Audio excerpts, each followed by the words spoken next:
ভাই, হ্যাঁ, আপনি যেমন গাছতলায় বেকার বয়ে থাকেন, মানুষে কিছু কয় না?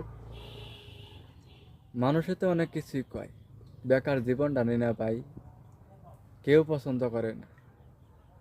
না করে ঘরের বাহিরের লুহেরা, ঘরের লুহেরা না পাই, ঘরের লুহেরার কাছে শান্তি, না পাই বাইরের লোকের কাছে দাম। এই বেকার জীবনটা কেউই দাম দেয় না রে ভাই।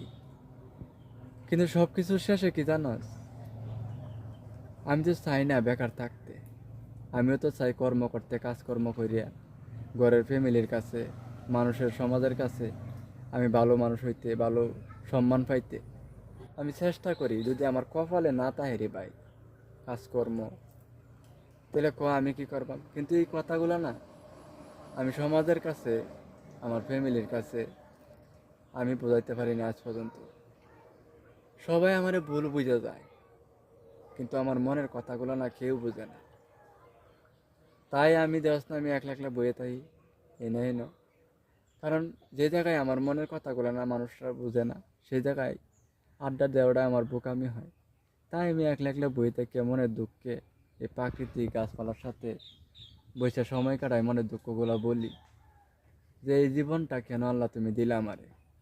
আমি তো তোমার এই জীবনটা আমি চাই না। আমি চাইছি একটা সুন্দর জীবন, যেন মানুষের কাছে, আমার ঘরের ফ্যামিলির কাছে, সবার কাছে ভালো থাকতে পারি, ভালো সবাইকে রাখতে পারি। কিন্তু আমি পারতেছি না, তো আমার ভাগ্যে নাই। আমি চেষ্টা করতেছি, আমি ব্যর্থ হইতেছি, তবুও আমি হাল ছাড়বো না। আমি চেষ্টা করে যাব। আমি আল্লাহর কাছে ভরসা আছে যে একদিন না একদিন এই আল্লাহ তালাই আমারে সফলতা একদিন দিবে।